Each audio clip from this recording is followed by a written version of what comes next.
The expression, from love to hate is only one step, takes on a whole new meaning when one partner is revealed to be manipulative. In such a case, the next step after hatred can be cold-blooded crime. Morgan Mettzer and her husband, Rodney, were always together, as their friends and family joked. They met when she was 14 and he was 17. As soon as they met, it was love at first sight. A tender, loving relationship developed that continued to develop until the couple decided to tie the knot in 2009. Morgan was already 21 at the time. Afterward, the couple went on their honeymoon, and upon returning, they both continued to build their destiny and strengthen their love. However, not everything went as smoothly as expected. Less than a year into their marriage, Rodney experienced his first profound loss. His younger brother, Kevin, who had just turned 19, died of hypothermia. According to Morgan, her husband changed after this, becoming harsher and more rude. The young wife believed that all this would gradually pass and her husband would return to normal. But even years later, he remained unchanged, even becoming increasingly cruel. Rodney increasingly nagged her at every opportunity, was very demanding, but did not tolerate criticism. Despite this, Morgan remembered the beginning of their life together well and did not want to leave her husband in the hope that everything would work out. On March 15, 2011, the couple welcomed their first child. They named the boy Kevin in honor of Rodney's deceased brother.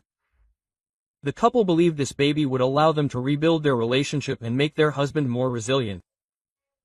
Kevin was born 2 weeks premature with a congenital heart defect. The baby lived only 18 days before dying before even leaving the hospital. This hit the young father even harder and, of course, traumatized Morgan. She later described this moment as feeling like the young mother had slipped out of reality, so much so that she could barely remember it. Despite the tragedy, the Metzers coped. 3 months after the loss of their first child, the couple learned that Morgan was pregnant again, with twins. The couple welcomed this second chance at parenthood and hoped that this time things would be different. The children were born in 2012. They were healthy. Morgan focused on raising them. Contrary to expectations, instead of their relationship improving, tensions between the couple only increased. Morgan frequently communicated with loved ones. She described her relationships with her family during this period as psychologically abusive. For the first time, she suspected she had been living in a delusion for all these years, and now she began to realize that her husband was a manipulative person who cruelly controlled her. Looking back, the young mother saw that Rodney had always been like this. It just took time and several severe shocks for his behavior to fully manifest itself. Many believe that Morgan fell into the manipulator's trap due to her lack of life experience.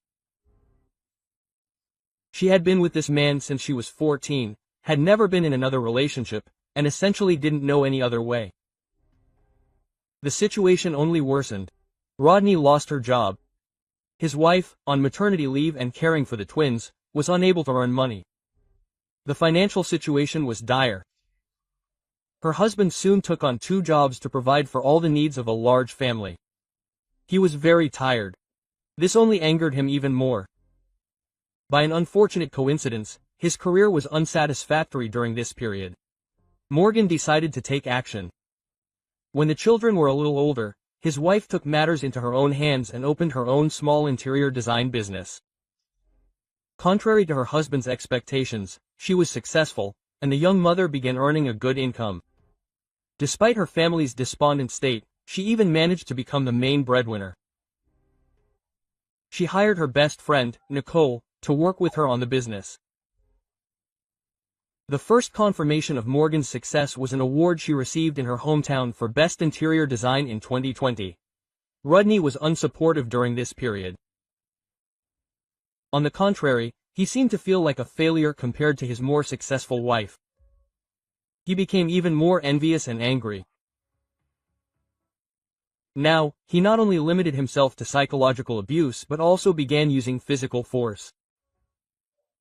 This first occurred on one of their weekends together, when the couple were boating on the lake.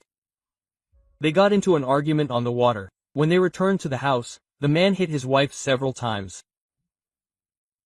This was a real shock for Morgan, as Rodney had always spoken out against physical violence and even positioned himself as a man, a champion of women's rights. He had always presented himself as a kind and sensitive person, even refusing to watch films that depicted violence against women. His blow was a turning point. Morgan now realized with horror who she had spent most of her life with. That night, she called her father and asked him to pick her up from the lake house. When the man arrived, Rodney denied hitting his wife. After that, he fully demonstrated his manipulative nature.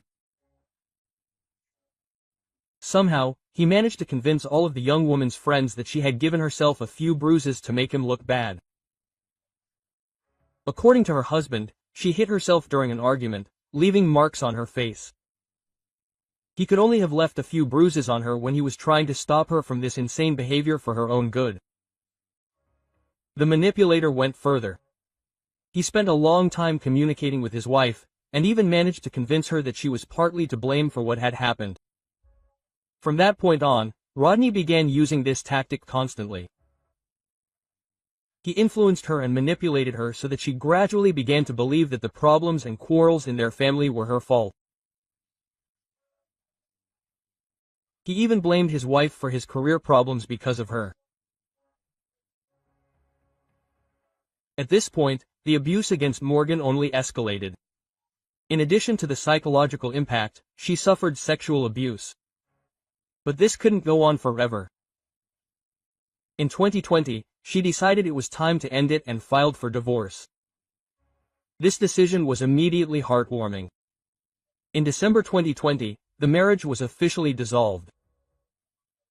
Morgan decided to move on, but she couldn't completely separate from her ex-husband, as they had children together. When the divorce was decided, they didn't pursue custody through the courts.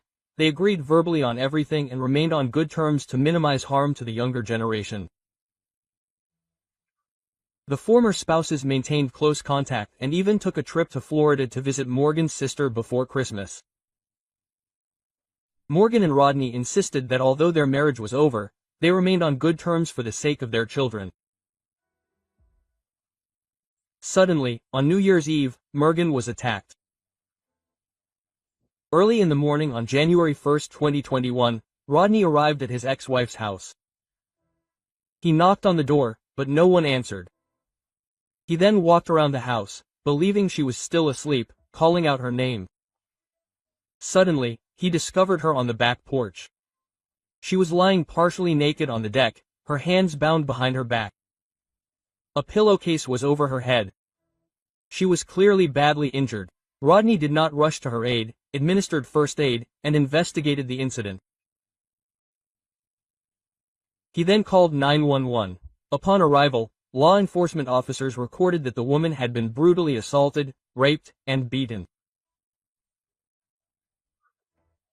The woman was terrified and had difficulty telling what had happened. Morgan stated that a stranger in a black mask had broken into her home that night, attacked her, punched her in the face, choked her repeatedly until she lost consciousness, and raped her. He had threatened to kill her and even her ex-husband and relatives, who were no longer living with his ex-wife. Police began investigating the incident. In the presence of her family, who were already present, they recorded the young woman's story. Morgan had planned to spend New Year's Eve with her best friend and business colleague, Nicole. After waiting until the new year, she drank a glass of champagne and realized she was too tired from the turmoil of the past month, so she decided to return home to go to bed early. The friends argued briefly about this, but Morgan insisted she wanted to rest and recharge. At the time, her 8-year-old children were visiting her parents, so this was an opportunity for Morgan to get her first good night's sleep in several weeks. The woman returned to her home, activated the security system, and went to bed. She awoke in her bedroom during the night, sensing a stranger in the room. Morgan noticed a dark figure in the doorway. At first, she thought she was imagining things. Upon closer inspection, Morgan realized she wasn't dreaming. The man was dressed in black. He wore a mask similar to Batman's. His tall figure looked very menacing. He stood with his fists clenched, as if preparing to attack. A gun appeared in the stranger's hand. He lunged at the defenseless woman, hitting her with the weapon and then punching her in the face several times. He then flipped her over onto her stomach and tied her hands behind her back. He used makeshift restraints made from plastic zip ties.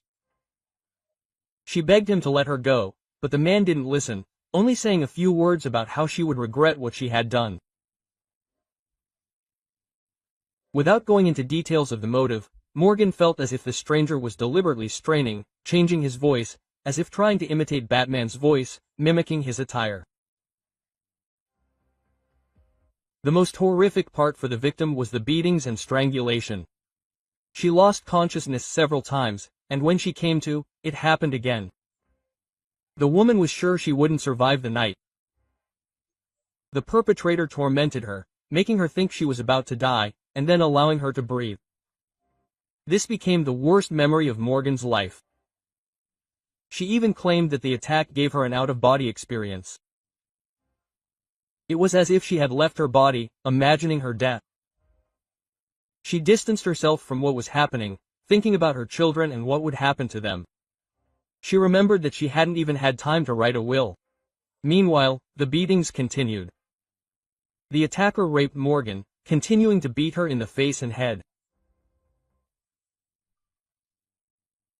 When Morgan told law enforcement, she couldn't even imagine anyone who would want to do something like that to her.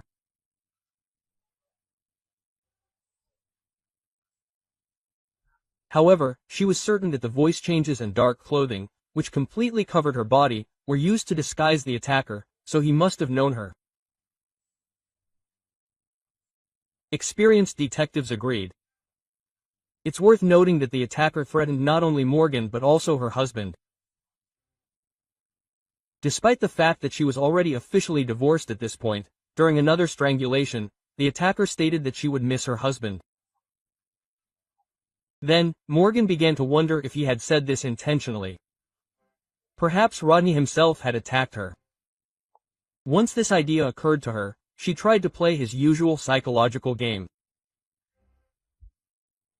She didn't address her attacker directly as her ex-husband, but began to play on his emotions, begging him not to hurt her husband because she loved him very much.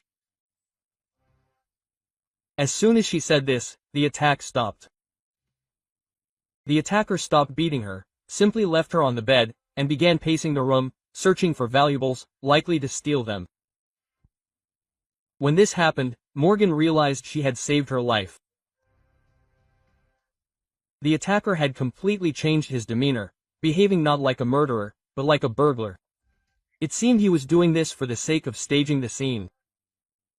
He took the first thing he could find from her locker and then asked for her phone number and password. As it turned out, Batman wasn't interested in her bank cards, but in the security system. Several video cameras were installed in the house, which recorded the attack. After rummaging through her phone, the attacker carried the shackled woman out onto the back porch and left her there, telling her not to move until she heard 2 car horns, or he would return and shoot her. He placed a pillowcase over Morgan's head so she couldn't see anything. The victim lay like that for over half an hour. She didn't hear any beeps, but she decided it was best not to risk it and simply continued to lie there. She believed the perpetrator might be lurking nearby, watching her. It's worth noting that Morgan lived in a remote area of the city, with few houses nearby, so she couldn't even call for help. After about 40 minutes had passed in this state, she heard a strange noise and footsteps. She thought the perpetrator might have changed his mind and was now returning to kill her. When the footsteps came closer and stopped, she heard the familiar voice of a relative. He had found his ex-wife there, bound in plastic zip ties with a pillowcase over her head. This happened around 2 a.m. Her ex-husband's very appearance in Morgan's house at that time seemed strange. The children were visiting their grandparents. They hadn't arranged to meet. Despite all the oddities, Morgan kept her composure. She feigned hysteria, didn't chase her ex away, and didn't accuse him of the attack. On the contrary, the victim of the torture became more cunning. She tried to persuade her relative to stay with her, call for help, and stay put. In reality, her goal was to detain the alleged perpetrator until the police arrived. When the 911 call was made, several officers headed to the woman's home. When the patrol officers arrived, Rodney was sitting outside the house in his car. This seemed odd, since he was the one who discovered his wife bound and beaten. It would have been logical to be with her while waiting for help. Instead, he acted wary and even somewhat hostile. The law enforcement officers immediately asked the same questions that had arisen in the victim's mind. What was her ex-husband doing in the house at 2 a.m. on New Year's Eve, just 40 minutes after the attack? Rodney justified his behavior by citing romantic feelings and a strange young man. He claimed he was celebrating New Year's alone and thinking about his ex-wife. When a stranger stopped in front of the window and wrote Morgan's name on the iced-over window, it seemed alarming, so he decided to call her. After several unsuccessful attempts, he decided to go to the house in person, as he felt something was wrong. The man lived 15 minutes away from his ex-wife, so he arrived at her house quickly enough, and for good reason. She genuinely needed help. Detectives began assessing the situation. Morgan was so badly beaten that one of her eyes was swollen shut. Clearly, she was the victim of a brutal attack by an emotional person who was angry or resentful of her, not a random stranger or burglars breaking into the house. The woman's father and brother soon arrived at the scene. It was decided to speak with everyone present separately. Once Morgan was taken aside, out of reach of the rest of her relatives and her ex-husband, the victim made a significant confession. She claimed that Rodney hadn't attacked her and was now posing as her savior to deflect suspicion. The victim described the story in detail, including the part where she began declaring her love for her ex, after which the beating abruptly stopped. She also insisted that she recognized her ex-husband's touch, such as when he lifted her from the bed to carry her to the porch. Morgan admitted that she had been deliberately deterring Rodney all this time, asking him to stay with her. The woman feared that if she directly accused her ex, he might kill her to cover his tracks. From a psychological perspective, this all seemed appropriate, as the most dangerous period for a woman in a long-term manipulative relationship is the breakup. Morgan said that for a week after the divorce, Rodney continued to obsessively contact her, trying to elicit pity. He even claimed to have cancer, showing a doctor's report. Considering the man's brother had died of leukemia and his father was battling cancer during this time, this worked and evoked pity. Naturally, sympathy led nowhere. He was simply trying to get closer again because of his feelings. Morgan allowed him to spend the night at her house. After a couple of days, Rod began to half-heartedly try to restore their relationship through pity and manipulation. Morgan realized this by December 31st, so she finally broke off contact with him and cut him off from her support. Rodney returned to his apartment, but less than 24 hours later, it was brutally attacked. During the day, the man tried to persuade her to renew their relationship, even claiming to have found a new, high-paying job for his wife's sake. He handed her a check for $56,000 on New Year's Eve, slipping it under her door. Curiously, the attacker who attacked Morgan stole this very check. None of this seemed like a simple coincidence. As Morgan laid out these facts to the police, her greatest fear was that the detectives would believe her manipulative ex-husband, not her. This had happened more than once, and to close friends. It was a huge relief to her when one of the detectives told her it all sounded truly convincing, and that it didn't need to be closely examined. The detectives decided to catch the criminal in a lie, and to do so, they needed to verify every single one of his claims. They began with the fact that he had called his wife several times before arriving. Morgan denied receiving any calls when the thugs took his cell phone. Not only were there no outgoing calls on it, but it contained numerous nude photos of his ex-wife, taken as if she were unaware of all this. Judging by the dates, the photos appeared systematically over the course of a week, while Rodney spent the night at her house after announcing his cancer. Apparently, he was filming her secretly. Furthermore, numerous photos from her phone were found on the man, which contained conversations with other men. This all appeared to be stalking and confirmed the victim's account. When Morgan was questioned about the photos, she claimed she had no idea about them and had not given permission for them to take them. This alone was sufficient grounds for charges, as it was considered a serious invasion of privacy. Rodney was detained and told they believed he was the attacker in black. He acted as if this were absurd. After checking the woman's cell phone, the police discovered that the perpetrator had deleted all the footage from the CCTV cameras in her home. However, this also indirectly confirmed the relative's guilt, as a random burglar would hardly have known about a random victim's security system or how to use it. And even if the perpetrator had known about the cameras, he would likely have chosen a less secure location. It was curious that the intruder knew how to enter the house without triggering the alarm. All of Morgan's doors and windows had sensors installed. They were checked, but no break-in was detected. The entire system remained operational, with the exception of a single window leading to the basement. It was through this window, it was determined, that the intruder had entered. The trigger had been misaligned. Presumably, Rodney had deliberately moved it while living there after his divorce, as he was planning the attack. The very next day after the arrest, police obtained a search warrant for the suspect's home. A review of sources revealed even more circumstantial evidence. Rodney's browser history was full of disturbing search queries. How long does it take to choke someone to render them unconscious but not dead? How can you change your voice? He had read an entire book on various psychological techniques for influencing women, titled, 7 Ways to Become a Hero to Your Wife.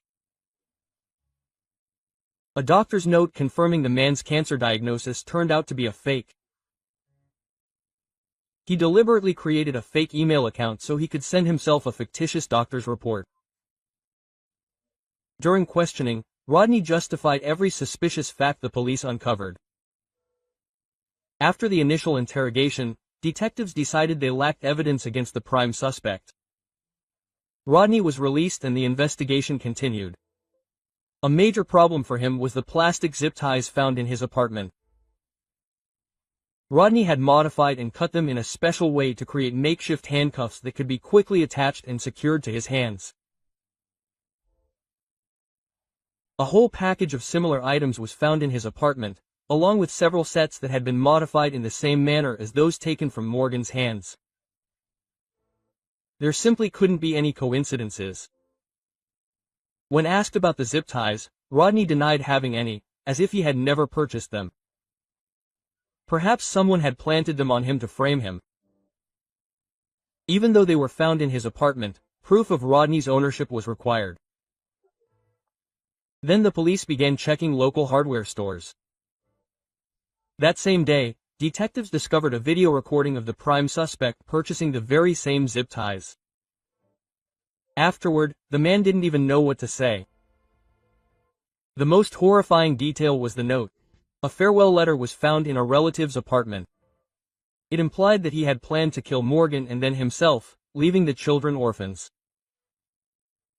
The woman miraculously saved herself by using a psychological technique that stopped the criminal and made him change his mind.